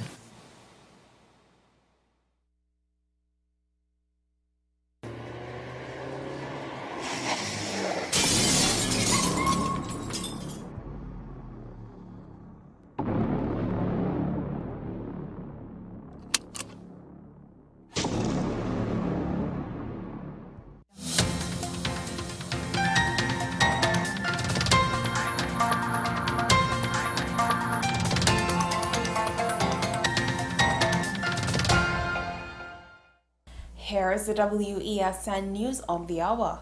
I am Sira Ali. Thanks for joining us. Here are the headlines. Gary Griffith claims opposition leaders' recent comments meant to help people protect themselves. 110 persons arrested during home invasion arrest operation by the TTPS. And internationally, zoo in China denies using people in costume posing as bears. Now for the details.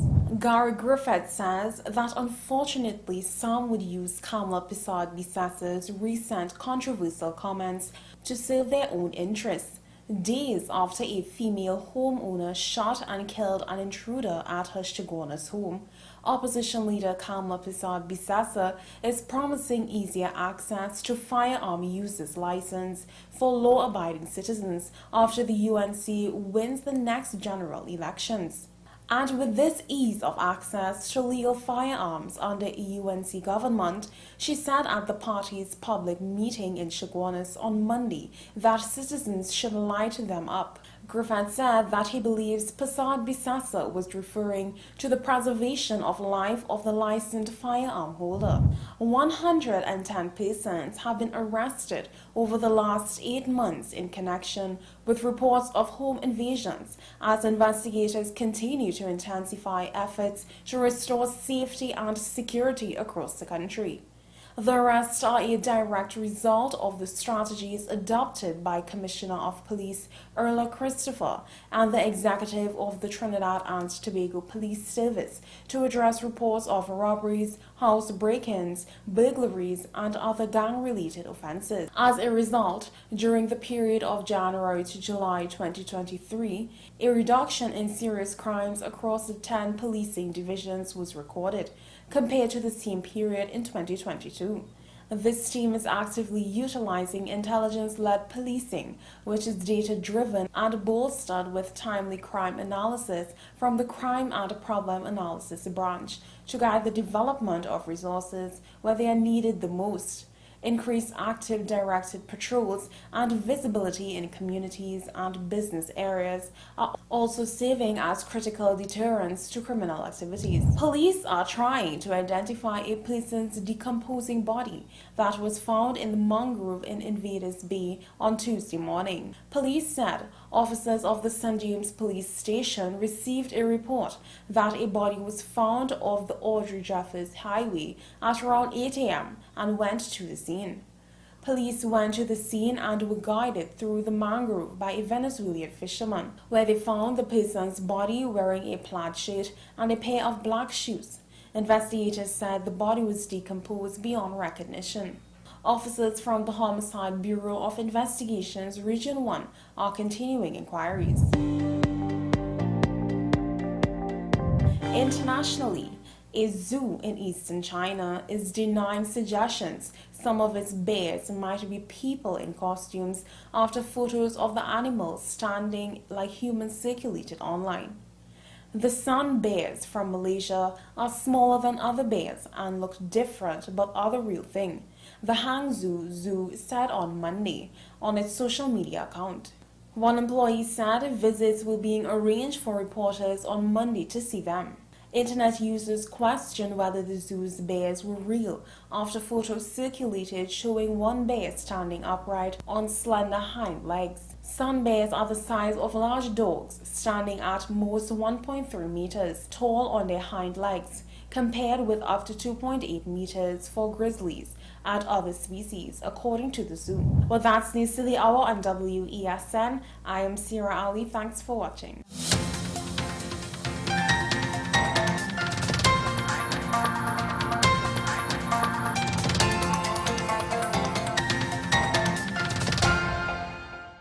My name is Carl Media. I'm the founder and the host of Ever Increasing Voice Ministries. Join me every Saturday and Sunday on WESN, this powerful station, at 9 a.m. on Saturdays, 1 p.m. and 7 p.m. nightly. Also on Sundays, I'll be on at 7 a.m., 1 p.m. and 7 p.m. at night time. When you come here, we are getting people heavenly ready. We exposed 5 strangers to KFC's delicious chicken to see if any time could be KFC time. And at the first bite, the party began. We repeated the experiment during the day, during business hours, on weekends, with sunshine, with rain. And it's confirmed. KFC's flavor makes anytime KFC time. KFC, it's finger licking good. WESN.